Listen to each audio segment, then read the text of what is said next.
자, 이승만 정부부터 구축 영상입니다. 자, 이승만 정부가 수립됐습니다. 수립됐고, 첫 번째 목표는 친일파 청산입니다. 두 번째 목표는 친일파들이 갖고 있는 토지. 이들이 갖고 있는 토지를 국가에서 몰수해가지고 이제 농민들한테 나눠줘야 되죠. 이게 목표였어요. 첫 번째, 친일파를 청산하기 위해서 먼저 법을 만들었어. 이 법이 뭐냐면, 반민족 행위자 처벌법. 법을 만들었고, 이 법에 의해서 반민족 행위자를 처벌하기 위해서 위원회를 만들죠. 이거를 반민특위라고 불러요. 반민특위. 근데 반민특위로 친일파들을 잡아들이기 시작하니까 누가 잡혔냐면 이승만 세력이 잡힙니다. 이승만이라는 사람이 미국에서 독립운동하던 사람이었고 독립운동가들이랑 별로 친하지 않았어요. 약간 왕따 같은 존재였다. 그리고 뭐 어쨌든 이슈도 많았어. 나쁜 이슈도 많았고 그래서 자기 세력이 없기 때문에 이 사람이 자기 세력이 없었기 때문에 누구를 받아들였냐면 이 친일파 출신들을 자기 세력으로 많이 받아들인 상황이었어요. 그런데 이 반민특위가 자기 편을 자꾸 잡아가니까 이거를 계속 유지할 수가 없는 거야. 그래서 이승만이 이거에 반대 성명을 내요. 반대 성명. 본인이 대통령인데 이승만이 반대 성명을 내고 잘 될 수가 없죠. 결국에 반민특위는 실패합니다. 그러니까 사람들이 좋아하겠어, 싫어하겠어? 싫어하죠. 인기가 하락합니다. 자, 그 다음에 이 토지개혁, 다시 말해 농지개혁은 잘 됐느냐? 이거는 돼요. 이거를 보통 토지개혁이라고 안 부르고 농지개혁이라 불러요. 자, 친일파 애들이 갖고 있던 토지를 이제 뺏어와야 되는데, 뺏어오지 않습니다. 돈 주고 사왔어요. 유상으로 가져왔고요. 이제 정부에서 친일파들이 갖고 있던 토지를 정부에서 사왔는데, 이거를 또 친일파들을 배려해준다고, 야, 니네 거지되면 안 되잖아. 이 정도는 갖고 있게 해줄게. 라고 하면서, 삼정보. 오늘날에 9,000평 정도 되는. 그러니까 이게 어느 정도 하면 한국삼육 중학교, 고등학교까지 싹 다 합쳐서 운동장까지 합치면 9,000평 정도 된다고 해요. 그 정도 땅은 가질 수 있게 해줬어. 그 9,000평 빼고는 팔아라 이렇게 한 거지. 정부한테 팔아라. 그럼 정부한테 판 이 땅을 이제 누구한테 나눠주는 거야? 가난한 농민들한테 나눠주는 거야. 근데 나눠준 것도 그냥 나눠준 게 아니야. 돈 받고 나눠줬지. 유상분배. 아, 선생님 그러면 이거 돈이 어디 있는데 삽니까? 그래서 할부로 해줬어요. 5년 할부. 5년 할부로 갚으세요. 이렇게 농지개혁을 합니다. 이거는 뭐 잘한 거지. 친일파들이 불만을 가졌겠지만 그럼에도 불구하고 했다. 하지만 자 보세요. 이거 했어요. 식민지 지주제가 그래 소멸했어. 그런데 이제 웃긴 건 당시에 이제 북한 애들이 어떻게 하고 있었냐면 똑같이 했는데 이거를 무상 이 친일파 지주들한테 돈 안 주고 뺏은 다음에 이걸 무상으로 나눠줬어. 왜냐면 사회주의 국가니까 이게 가능했던 거야. 그래서 이거 했는데도 불구하고 인기가 올라가지 않았습니다. 떨어졌어요. 그래서 이런 상황 속에서 이제 이듬해가 되고요. 이듬해가 됐어요.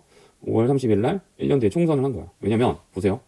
48년 5월 10일 날 국회의원 뽑았잖아. 이것도 총선인데 요거는 헌법 만들기 위한 총선이기 때문에 재헌국회요. 이들의 목표는 재헌국회라 그래서 헌법 만들고 헌법 제정하고 빠지는 거야. 그래서 2년 만에 다시 뽑은 거야.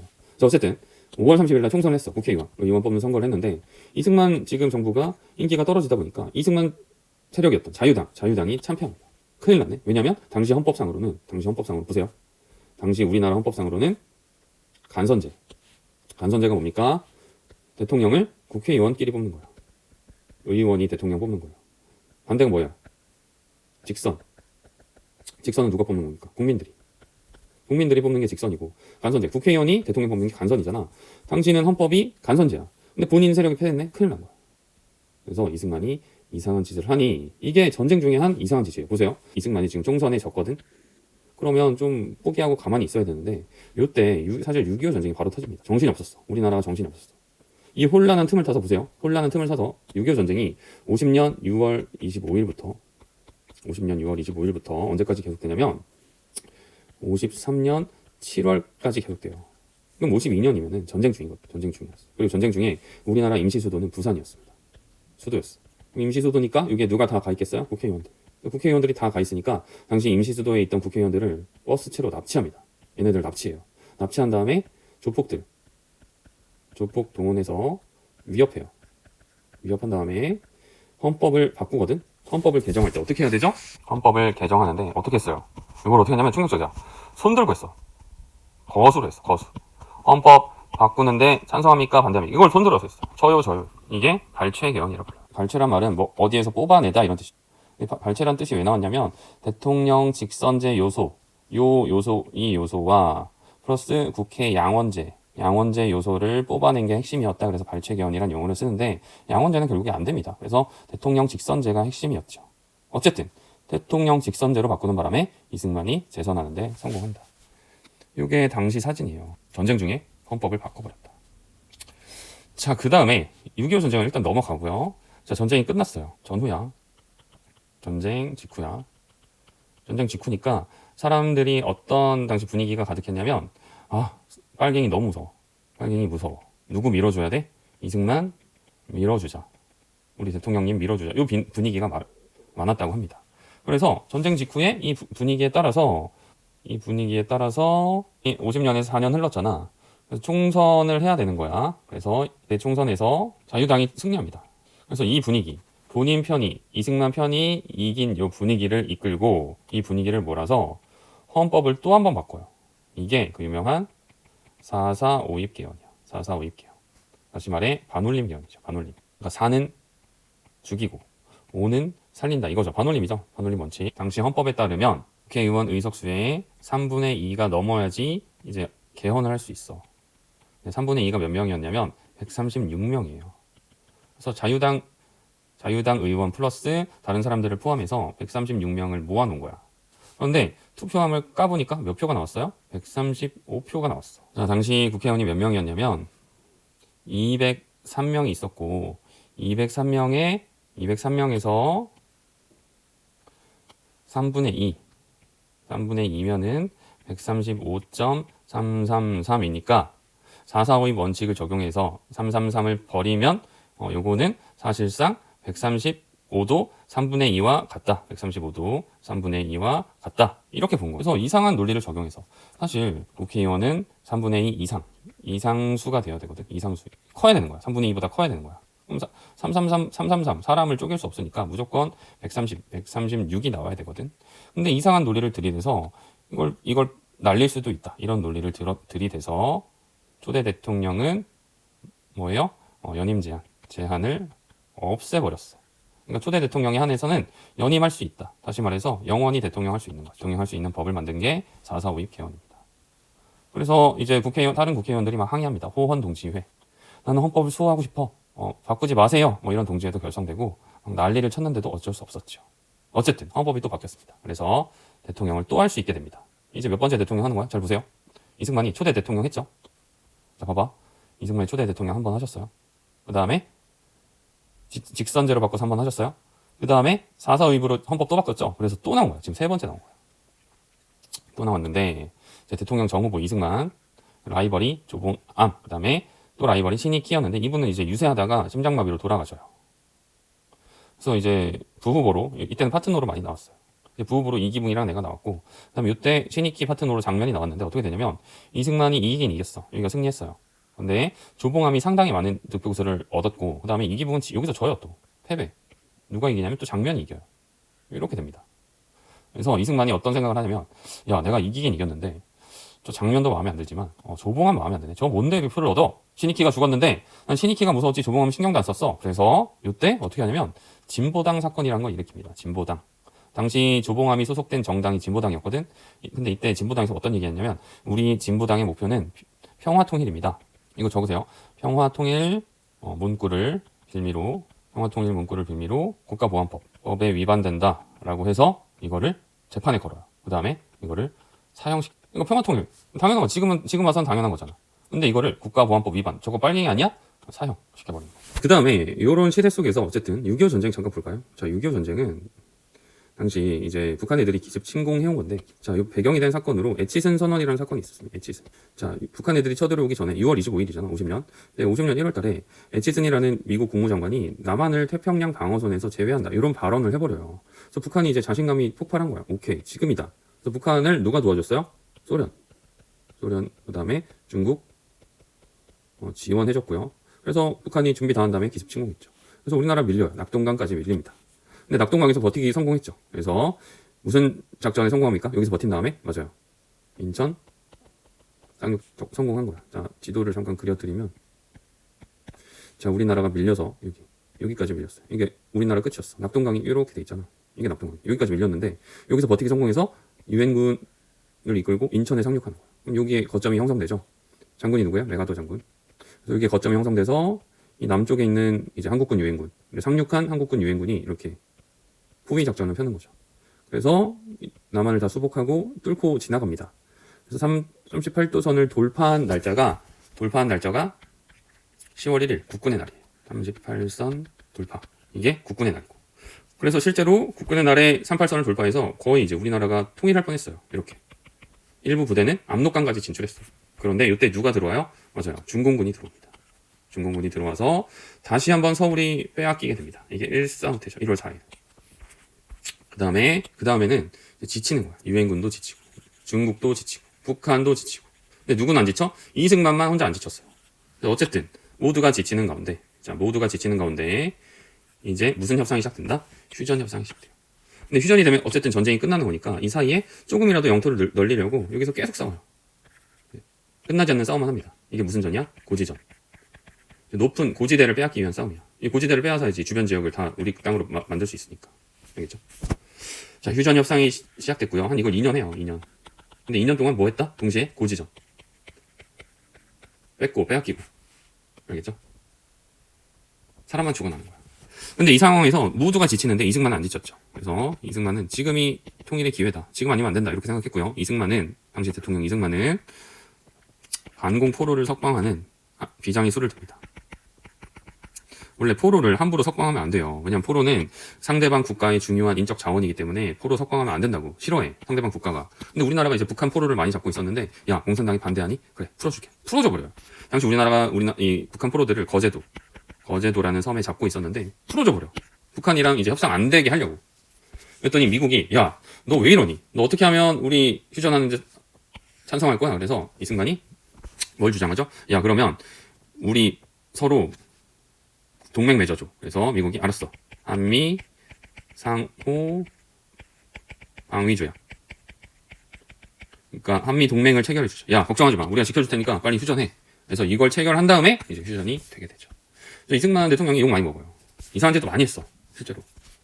불법 조작 선거하고, 학살 용인하고, 거짓말하고. 근데 이제 잘한 걸로 평가받는 게 뭐 이런 거죠. 한국 전쟁 중에 한미 방위 조약을 이끌어냈다는 점. 뭐 이런 거는 잘한 것으로 평가받죠. 아시겠죠? 어쨌든 이승만이 전쟁을 겪어내고 있었고, 전쟁 기간에 무슨 개헌했어요? 대통령 직선제. 불리하니까. 발췌개헌이라는 부산에서 정치 파동을 일으켜서 개헌 한번 했고요. 그 다음에 초대 대통령에 한해서 연임 제한을 철폐하는 4.4.5.1 개헌을 한 번 더 했습니다. 벌써 헌법을 2번이나 바꿨어. 그리고 그 사이에 대통령 몇 번이나 했어요? 자, 대통령 몇 번에 3번 하셨고, 그 다음에 2번 하셨고, 그 다음에 3번이나. 그만해야지. 그런데 또 하려고 하시는 거야. 자, 60년이 됐어요. 4년 지났죠? 4차 대통령을 하시려고 하시는 거야. 근데 너무 늙었어요. 하지만 대통령이니까 부정선거 하면 되거든. 부정선거 하는데 너무 늙었어. 이제 부통령을 당선시키는 게 목표인 거야. 이게 그 유명한 3.15 부정선거죠. 근데 이승만이 이제 운이 좋은 게 이승만이 대통령 후보로 나왔는데 라이벌이 조병욱이라는 사람이었는데 또 이분도 유세하다가 돌아가셔요. 그러니까 라이벌은 누구만 남은 거야? 장면만 남은 거야. 장면은 예전에도 이제 이기붕 이겼었지. 그런데 이승만이 당시 81세인가? 고령이야. 완전 고령. 언제 돌아가실지 몰라요. 그래서 이승만 쪽 이 자유당 입장에서도 이승만이 너무 늙었으니까 이기붕을 꼭 당선시켜야겠는 거야. 그래서 이번에 3.15 부정선거의 목적은 이기붕을 무조건 붙여라. 이게 목표였어요. 근데 저번에 장면을 졌잖아. 장면 인기가 너무 높으니까. 어쨌든. 요때 이상한 이제 부정선거가 많았습니다. 온갖 이제 뭐, 어떤 게 있었냐면 뭐 투표함, 바꿔치기. 그 다음에 3인조, 5인조 투표. 그 다음에 막걸리표. 뭐 이런 온갖 부정선거들이 자행돼요. 투표함을 바꿔치고. 그 다음에 60% 사전투표. 그러니까 사전에 투표함에다가 미리 이승만 표를 채워놓는 거. 그 다음에 투표함 분리한 거는 바꿔치기 하는 거. 그 다음에 3인조, 5인조 조 짜서 투표하게 하는 거. 그냥 막걸리 뿌린 다음에 투표하게 만드는 거. 뭐 이런 온갖 부정선거가 자행되고요. 이거에 이제 사람들이 저항하다가 이제 경찰이 그거 진압하는 과정에서 아산에서 김주열이라는 학생이 고1이었죠. 고1 학생이 시위하다가 집에 안 돌아왔어요. 근데 김주열이 이제 사망한 채로 마산 앞바다에서 발견되는데 최루탄이 어디에 이제 박혀 있었던 거야? 최루탄이 한쪽 눈에 이렇게 박혀 있는 채로 발견되죠. 너무 끔찍한 시체로 떠오르는 거예요. 그래서 이걸 계기로 이제 전국적으로 시위가 커지게 됩니다. 이게 4.19 혁명이죠. 결국에 이승만 대통령은 하야하고 미국으로 망명하게 됩니다. 이때 김주열 사건이 결정적이었고요. 그 다음에 또 어떤 거를 또 쓰면 좋냐면 김주열 사건에다가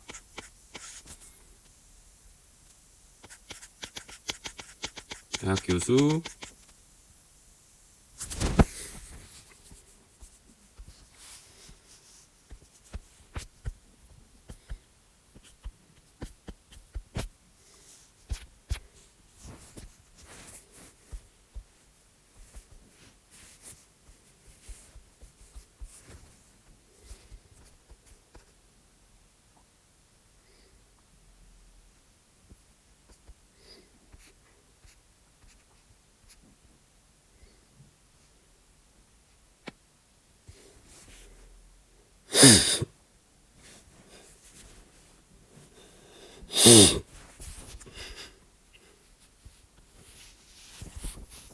대학 교수 시국선언,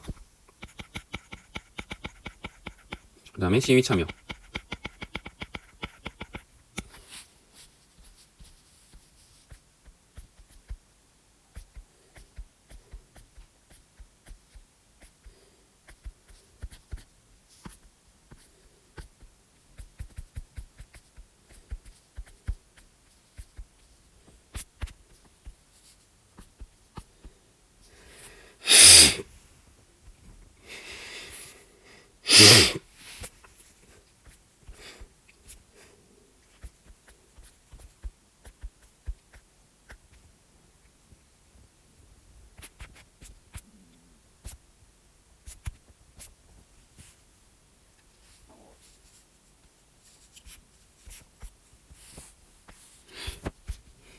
그 다음에 3.15 부정선거 이전에 2.28 대구 학생 시위. 그러니까 이승만 정권이 하도 이제 부정선거를 오랫동안 하다 보니까 대구에서 학생 시위가 먼저 있었고요. 그 다음에 고려대 학생 시위, 피습. 고려대 학생들이 시위하다가 피습당합니다. 깡패들한테. 그 다음에 대학 교수들이 시국선언하다가 시위에 참여하면서 결국에 대세가 완전 넘어가죠. 그 다음에 플러스 미국도 이때 이승만을 버리면서 이승만은 하야할 수밖에 없었다. 이게 4.19 혁명입니다. 자, 이승만 정권이 무너졌습니다. 자, 이승만 정부의 주요 사건들 살펴봤고요. 그 다음에 장면 정부라고, 장면이 이제 부통령이었잖아. 장면이 잠깐 권력 잡아요. 그래서 장면이 권력 잡은 다음에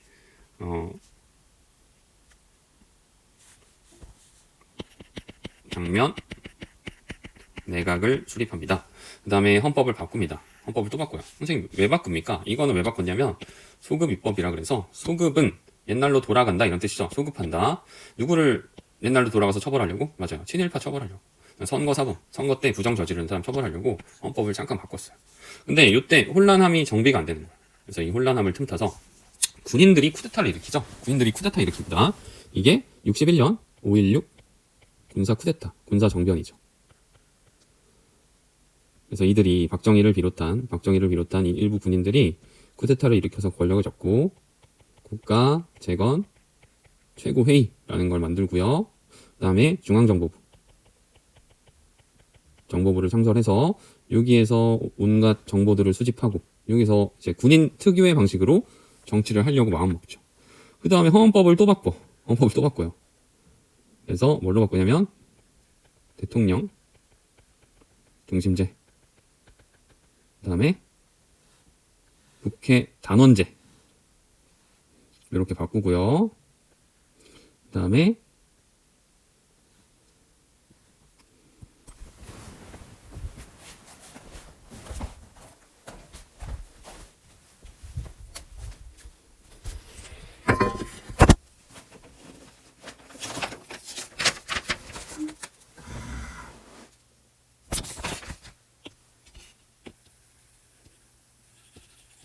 헌법을 또 바꿉니다. 대통령 직선제, 국회 단원제 이렇게 바꾸고요. 그 다음에 박정희가 이제 군인에서 대장님 박정희잖아. 박정희가 전역해서 나 이제 대통령 나가야지 이렇게 되는 거야. 박정희랑 윤보선이라는 사람이랑 붙거든요. 그래서 박정희가 윤보선이랑 붙어서 이깁니다. 이때는 박정희가 놀랍게도 이기게 되고요. 패배. 그래서 박정희 정부가 탄생한다. 자, 박정희 정부 때 있었던 일은 볼게요. 경제개발 계획을 이제 실행합니다. 실행. 자, 경제개발 계획은 언제 처음 만들어졌냐면 요때 만들어졌다고 합니다. 이거 좀 써야겠네. 3번. 경제개발 계획.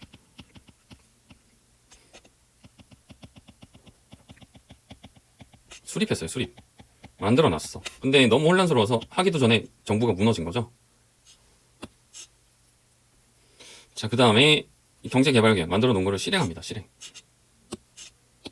실행했고 60년대에는 무슨 공업? 경공업. 그 다음에 70년대는 중화학공업으로 우리는 발전을 할 거다. 이렇게 컨셉을 짜놓고요. 근데 돈이 부족하니까 자, 돈이 없었지.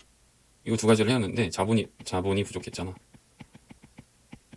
그래서 이 자본을 얻어오기 위해서 어떤 걸 했어요? 한일 수교. 우리나라가 일본한테 독립한 다음에 일본이랑 국교가 맺어지지 않았어요. 그래서 한일 수교를 강행했습니다. 근데 한일 수교를 한다 그러니까 64년에 한일 수교에 반대하는 6.3 항쟁. 수교 반대 투쟁이 일어났지만 요거를 이제 짓밟죠. 한일 수교 반대 투쟁을 이제 진압한 다음에 한일 수교를 통해서 이제 돈을 얻어와요. 유상 3억불, 그다음에 유상 2억불, 그다음에 장기 차관 3억불. 그래서 7억불을 어쨌든 돈을 받아올 수 있었다. 근데 여기서 의미 있는 건 무상 3억불 이거밖에 없어요. 공짜로 준 건 3억불이고, 그다음에 요거는 어차피 갚아야 되는 거야. 알겠죠? 갚아야 되는 거, 빚지면서. 이건 나중에 좀 갚아야 되는 거, 길게. 근데 이거 무상 3억불을 이제 한국 정부에서는 야, 이거 식민지 배상금이다. 이렇게 얘기했지만, 일본에서는 이거 축하금이다. 독립 축하금. 축하금이다. 라고 해서 이게 논란이 많았죠. 어쨌든. 자, 그 다음에 그래도 돈이 부족하니까 화독이라 그래서 독일에다가 파견했습니다. 누굴 파견했어요? 간호사, 광부 이런 사람들 파견해서 돈을 벌어왔고요. 베트남에 파병했어요. 베트남 전쟁 중이었으니까 파병해서 또 돈을 벌어왔죠. 이때 브라운 각서, 미국이 각서를 써줘요. 야, 니네 파병하면은 오케이, 우리가 이것저것 해줄게. 그래서 한국군 현대화에 큰 도움이 되었다. 자, 어쨌든 이런 상황 속에서 박정희 대통령이 어쨌든 경제를 이끌어가고 있었기 때문에 이때 박정희 대통령이 2번 대통령합니다. 여기까지는 헌법에 뭐 꺼리 낄 건 없었어요. 자, 그 다음 68년이 되고 이때 어떤 사건이 있었냐면 무장 게릴라 사건. 이제 청와대 이제 근처까지 무장 게릴라가 침투합니다. 김신조 사건이죠. 그 다음에 부의 블로호라고 미국 배예요. 미국 배인데 이게 북한으로 납치됩니다. 그 다음에 삼척에 무장공비가 침투해요. 다시 말해서 남북 긴장 상황이 고조됩니다. 박정희 정권이 흔들리는 일은 전혀 없었죠. 자, 그런데 이런 상황에서 박정희 대통령이 어떤 생각을 했냐면 야, 이 상황에서 대통령 할 사람은 나밖에 없다. 이런 생각을 했대요. 위험한 생각이죠. 나밖에 이걸 할 수 있는 사람은 없어. 위험한 생각인데 어쨌든 이 생각을 했고요. 헌법을 또 바꿉니다.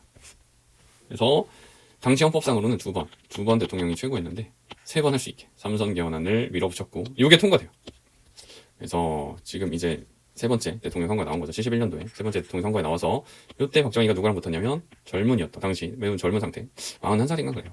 김대중이랑 붙습니다. 근데 접전으로 겨우 이겨요. 접전에서 겨우 승리. 박정희 이기긴 이기는데 되게 힘들었어요. 그리고 보세요. 박정희가 권력을 갖고 있을 수 있던 분위기가 긴장, 남북 간의 긴장 이거잖아. 빨갱이 때려잡을게요 이거잖아.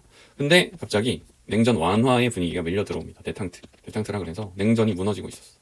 소련이랑 미국이 화해하기 시작했어. 대세가 완전 바뀌었잖아. 그래서 이 대세가 완전 바뀐 거 71년쯤이 되면 그랬어요. 그래서 이 분위기에 따라서 이제 박정희 정부가 이제 쇼를 준비하죠.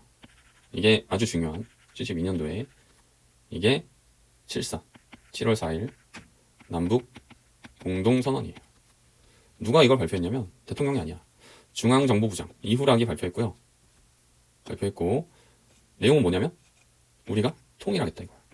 우리가 이제 통일을 하겠습니다. 어떻게? 자주적으로. 그 다음에 평화적으로.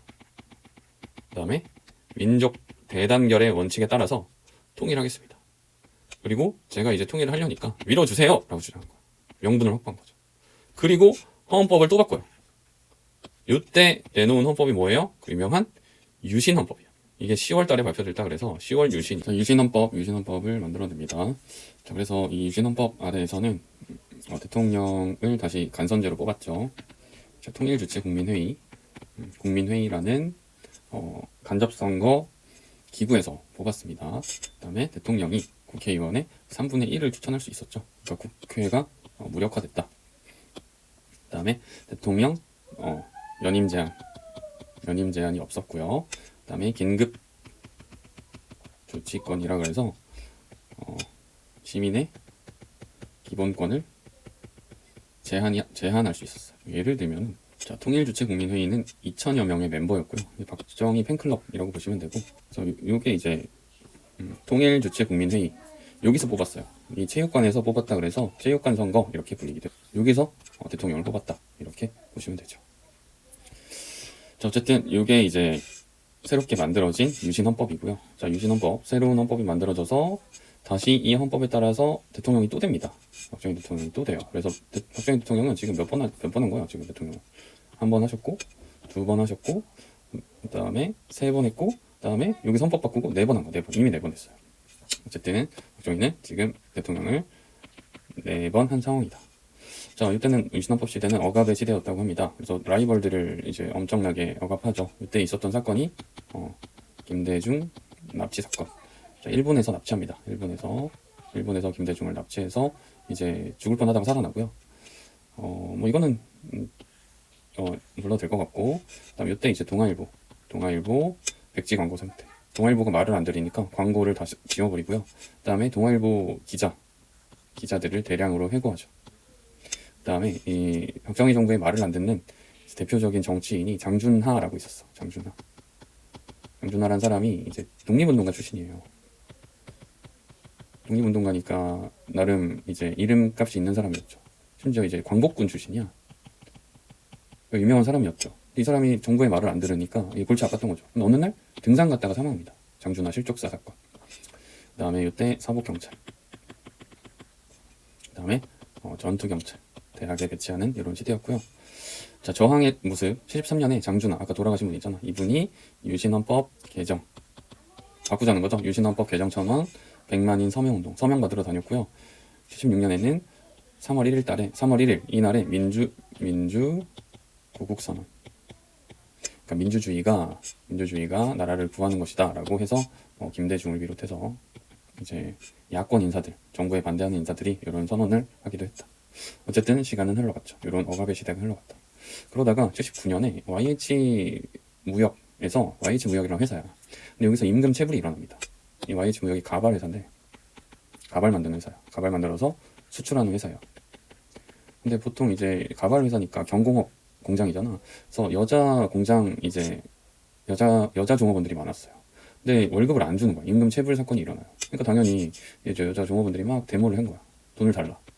이 과정에서 이제 경찰들이 치고 들어온 거죠. 경찰들. 야, 니네 뭐야? 왜 데모해? 라고 하면서 치고 들어왔고, 이 과정에서 경찰들이 치고 들어오니까 김경숙이라는 이 여자 이제 일하시는 분이 노동자가 옥상에서 이 과정에서 떨어져서 사망합니다. 이게 YH 여공 사건이라고 불리는 사건이고, 이 과정에서 국회의원 김영삼이 이 경찰들이랑 싸워줘요. 그리고 이 노동자들이 쫓기다가 결국에는 마지막에 어디서 숨었냐면 이 김영삼이 당시 소속돼 있었던 신민당 당사에까지 숨었는데 경찰들이 뚫고 들어온 거야. 그런 일들이 있었습니다.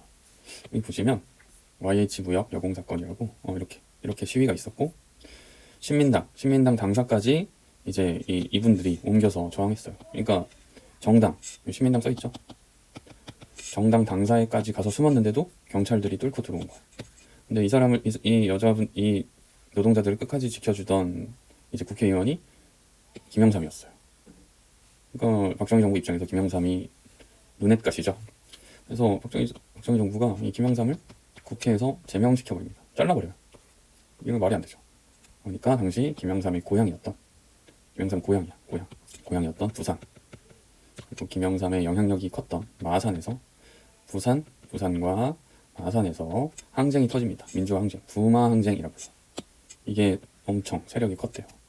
그래서 부마 항쟁을 어떻게 처리할 것인가 이걸 두고 이제 박정희, 그 다음에 김재규, 그 다음에 차지철, 이 권력자 3명의 의견이 달랐다고 합니다. 박정희는 이제 대통령이 야 어떻게 할 거냐 회의해봐 그랬더니 당시 중앙정보부장인 김재규가 대통령 각하 이거는 이제 큰 민주주의적 큰 사건입니다. 이거 민주주의적으로 잘 처리하셔야 됩니다. 라고 그랬고 이 차지철이라는 경호실장은 대통령 각하 이거 그냥 쓸어버려야 됩니다. 탱크 동원하시죠. 라고 말했죠. 이때 박정희가 선택한 건 이 차지철의 과격한 진압 방안이었고 여기에 이제 분개한 김재규가 어떻게 했어요? 공정동에서 차지철을 먼저 제거하고 박정희를 쏘는 무슨 사태? 12.6 사태가 일어나죠. 박정희가 여기서 암살 제거됩니다. 자, 박정희 대통령이 이제 서거했어요. 사망했습니다. 대통령이 죽었어요. 권력을 누가 먹어야 됩니까? 김재규가 차지해야 돼요. 그런데 이때 누가 차지하냐면 김재규 차지철 바로 밑에 있었어.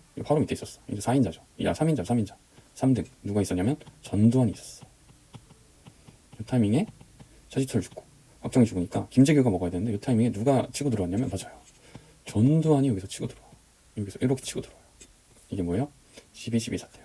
12월 12일 날 신군부, 새로운 군인들이 등장하는 거예요. 전두환이 등장해서 권력을 장악해버린다. 사람들이 얼마나 황당했겠어요. 그러니까 잘 보세요. 독재를 엄청 하고 있어서 그 상황에서 부산과 마산에서 큰 민주화 요구가 일어나서 이걸로 이제 독재자가 어쨌든 사망했잖아. 내부에서 싸움 터져서. 근데 또 다른 독재자가 등장한 거야. 그래서 이듬해 1980년에 3월 달이 되면은 이제 서울에서 민주화 요구가 터져 나옵니다. 이게 서울의 봄이에요. 서울의 봄. 보시면 서울에서 이만큼 민주주의를 요구하는 요구가 터져 나옵니다. 그런데 이 상황에서 서울의 봄 요구를 하다가 서울역에서 결정적으로 야 우리 이러다가 다 죽을 수도 있겠다. 이 시위를 포기합니다. 회군한 날짜가 5월 15일이었고 이걸 모르던 광주에서는 계속 저항을 하고 있었죠. 그래서 이제 전두환 정부는 홀로 저항하는 광주 사람들을 탄압했죠. 이게 5.18 광주 민주화 운동. 자, 광주를 이렇게 진압한 다음에 이제 무슨 위원회를 만듭니까? 국가보위위원회. 비슷하죠? 박정희가 했던지 비슷해. 완전 비슷해. 봐봐. 박정희는 쿠데타로 권력 잡은 다음에 뭐 만들었어? 국가재건 최고위. 얘도 쿠데타로 권력 잡은 다음에 국가보위위원회. 비슷한 거 만든 거. 그랬더니 국무총리는 도망칩니다. 재교하야. 그래서 누가 대통령 돼요? 전두환. 대통령 취임합니다. 취임. 그리고 개헌을 하죠. 왜 개헌을 했어요? 지금 아직까지는 유신헌법이잖아.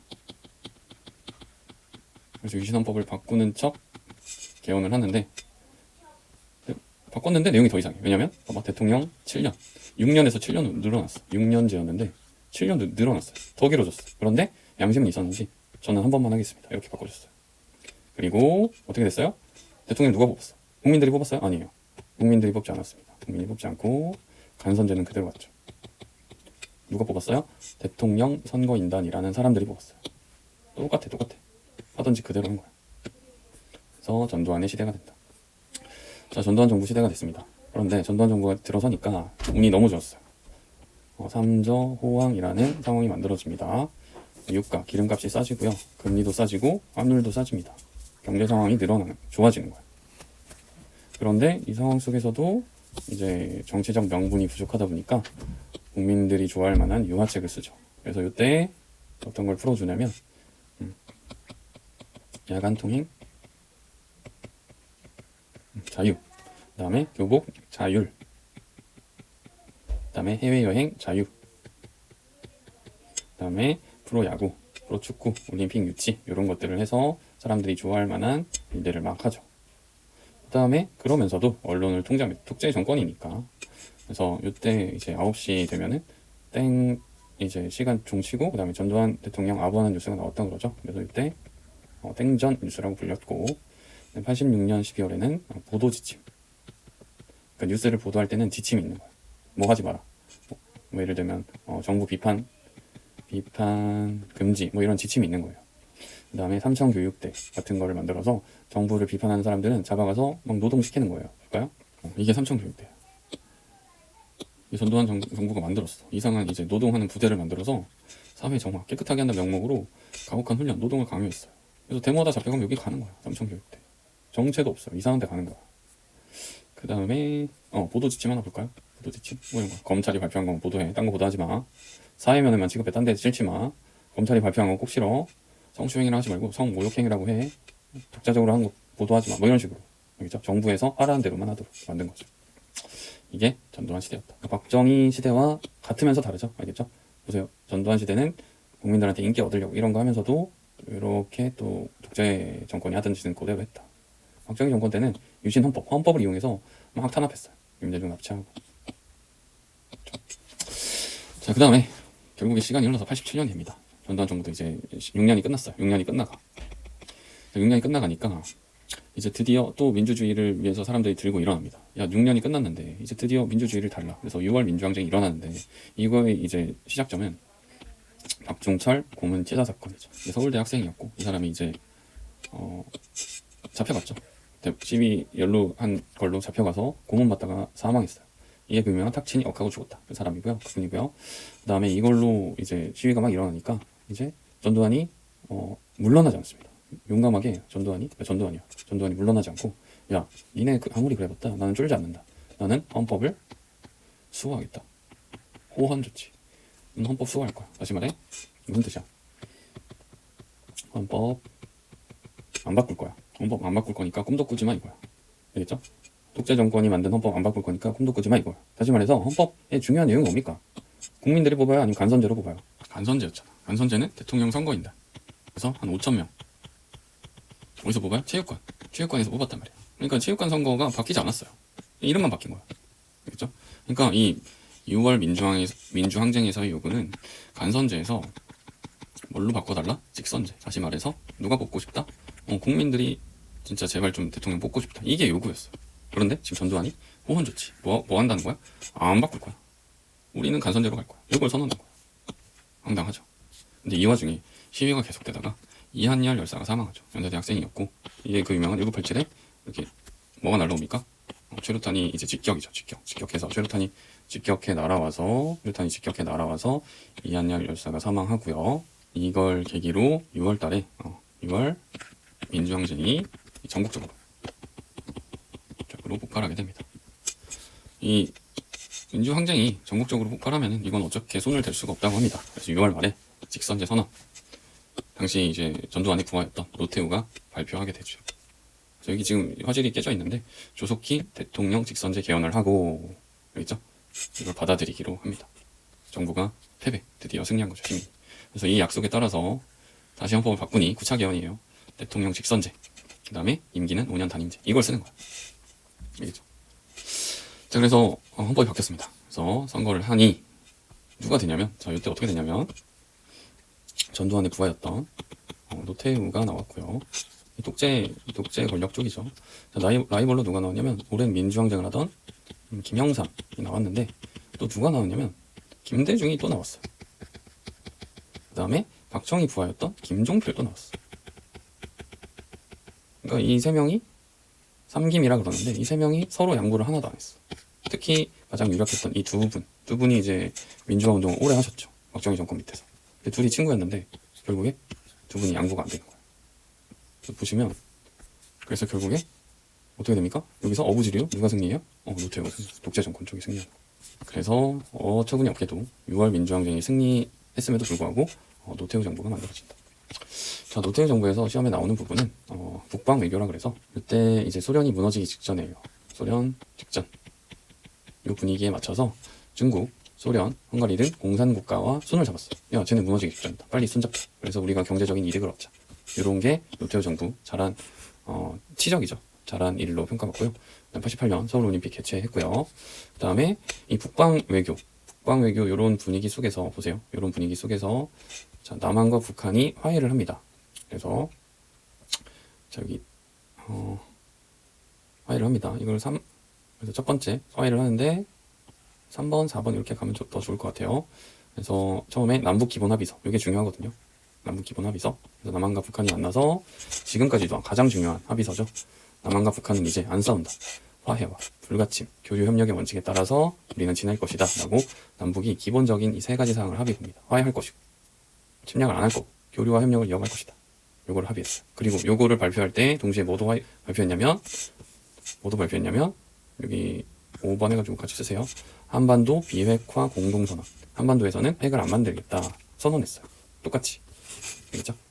그 다음에 요 시기에 남북한이 유엔이 동시 가입하고. 분위기가 너무 좋았어. 알겠죠? 다시 남북 기본 합의서, 그다음에 한반도 비핵화 공동선언, 남북한 동시 유엔 가입. 요 세 가지가 노태우 정부 때 있었어요. 독재자 정권 쪽인데 놀랍게도 이때 저기 사회주의 국가들이랑 분위기가 너무 좋았다. 자, 그 다음은 이제 김영삼 정부가 만들어집니다. 자, 김영삼 정부의 업적으로는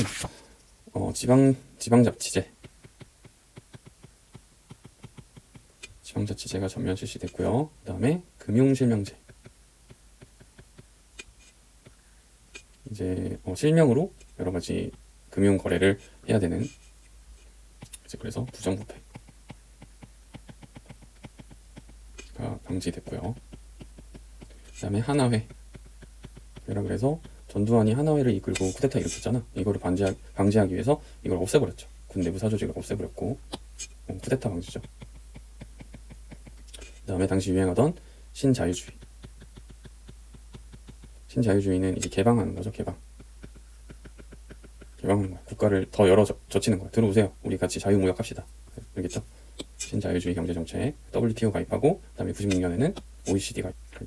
하지만 97년 12월에 IMF 구제금융 외환이 부족해져서 IMF 구제금융을 받기도 했다. 자, 그 다음에 우리나라가 이 경제적으로 매우 힘든 이 상황 속에서 이제 대통령 선거가 있었고 김대중 정부가 만들어집니다.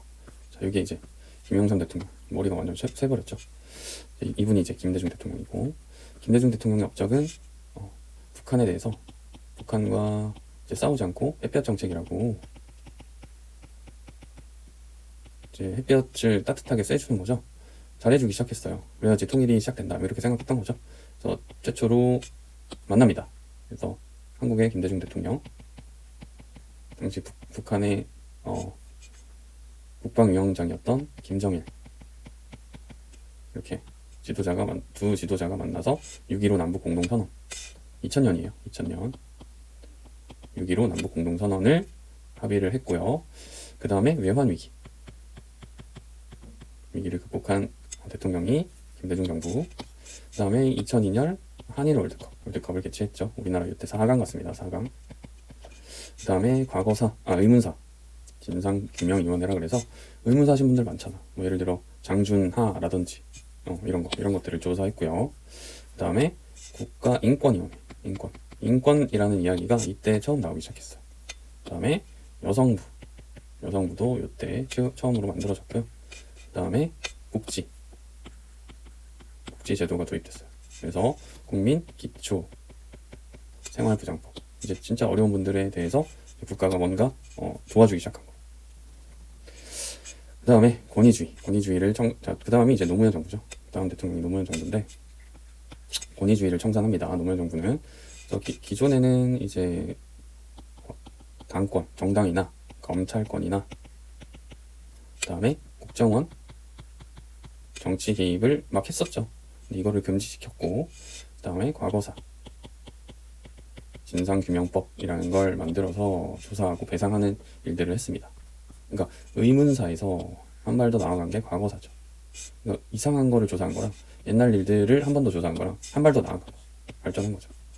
그래서 친일 반민족 행위자, 친일파들 한번 조사해봤고, 제주도 4.3 사건 재평가했고요. 그 다음에 5.18 민주화 운동도 다시 한번 조사해봤고, 이런 일들을 합니다. 그 다음에 이때 이라크 전쟁이 일어나는데, 이때 우리나라 군사를 보내죠. 자, 이툰 부대라 그래서 전투 부대는 아니지만 이라크 그 전쟁에 파병했고요. 대북 햇볕 정책, 그러니까 김대중 정부가 하던 햇볕 정책, 북한에 잘해주던 걸 계승합니다. 그래서 또 한 번 정상회담을 하죠. 2차 남북 정상회담. 그래서 노무현 대통령, 그다음에 당시 북한의 지도자였던 김정일 국방위원장과 만나서, 이때는 무슨 선언? 14선언. 4선언이 이뤄집니다. 다음 이때 개성공단이 운영됩니다. 개성, 북한의 도시인 개성에다가 공장을 만들었어요. 그래서 아이디어 자체는 이거야. 남한의 기술, 그다음에 북한의 노동력, 이걸로 뭔가 생산을 하면 잘 되겠다. 그래서 개성공단 운영했던 거죠. 그다음에 금강산 관광도 지속되고 있었죠. 이게 노무현 정부 때의 일이다. 아시겠죠? 그래서 보통 이제 시험 보면은 이제 노무현 정부까지가 시험에 나오더라고요. 아시겠죠?